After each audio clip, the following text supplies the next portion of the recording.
नमस्कार दोस्तों, स्वागत है आपका। दोस्तों आइए देखते हैं यूपी पीसीएस मेंस और आईएएस मेंस के लिए बहुत ही महत्वपूर्ण प्रश्न आधुनिक भारत के इतिहास का कि 19वीं सदी के सामाजिक धार्मिक आंदोलन के स्वरूप पर प्रकाश डालिए। तो देखिए, स्वरूप पूछे प्रश्न में या प्रवृत्ति पूछे तो इन दोनों का अर्थ होता है कि उसकी विशेषता को बतलाना है।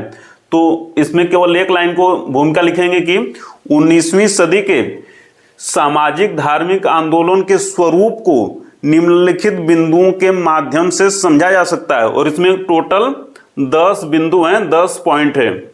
पहला देखिए कि इस आंदोलन का मुख्य लक्ष्य सामाजिक सुधार था। इस आंदोलन का मुख्य लक्ष्य क्या था? सामाजिक सुधार। किंतु चूंकि सामाजिक कुरीतियों को वैधता धर्म के आधार पर मिल रही थी, इसलिए धार्मिक अंधविश्वास एवं रूढ़ियों को दूर करने के लिए धर्म सुधार पर भी बल दिया गया। बहुत ही महत्वपूर्ण तथ्य।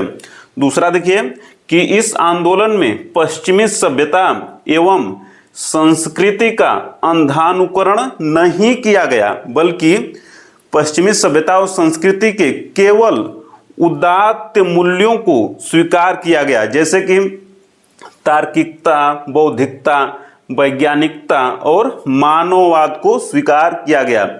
तीसरा महत्वपूर्ण पॉइंट यह है कि आंदोलन का स्वरूप सुधारवादी था।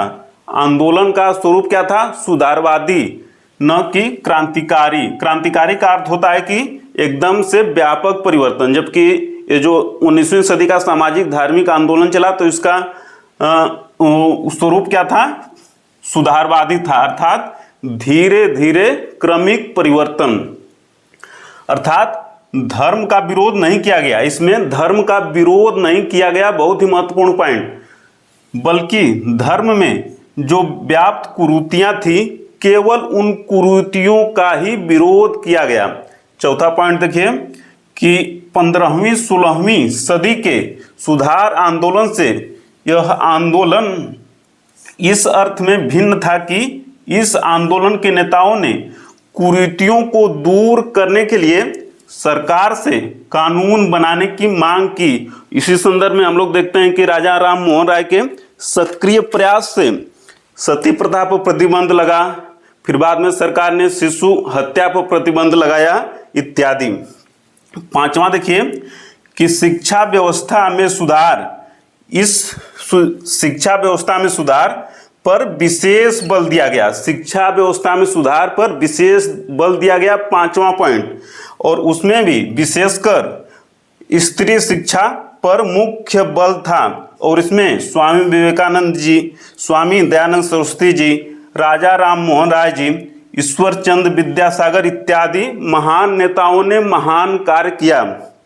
छठा पॉइंट देखिए कि आंदोलन धर्म से संबंध होते हुए भी मूलतः धर्मनिरपेक्षता, बहुत ही महत्वपूर्ण पॉइंट। सातवां देखिए कि यह आंदोलन कुछ सीमा तक राजनीतिक पहलुओं से भी जुड़ा था। यह आंदोलन था कुछ सीमा तक राजनीतिक पहलुओं से भी जुड़ा था। छठा पॉइंट, जैसे कि राजा राम मोहन राय जी ने, स्वामी दयानंद सरस्वती जी ने, सर सैयद अहमद खान जी ने इत्यादि ने अपने राजनीतिक विचार भी व्यक्त किए। आठवां देखिए कि इस आंदोलन से मध्य वर्ग ही ज्यादा गहराई से जुड़ा था। इस आंदोलन से मध्य वर्ग ही ज्यादा गहराई से जुड़ा था। उच्च वर्ग और निम्न वर्ग प्रायः इससे दूर रहा।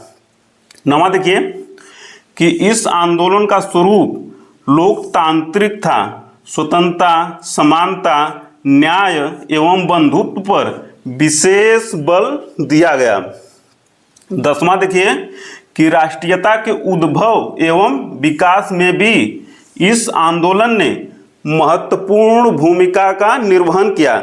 इस पर अगर देखिए 10 महत्वपूर्ण इस आंदोलन की प्रवृत्ति पूछे या इस आंदोलन की विशेषता पूछे या इस आंदोलन का स्वरूप पूछे, यही 10 महत्वपूर्ण पॉइंट है। इतना लिख देने से आंसर कंप्लीट हो जाएगा। तो मिलते हैं जल्दी अगले प्रश्न में, तब तक सादर नमस्कार।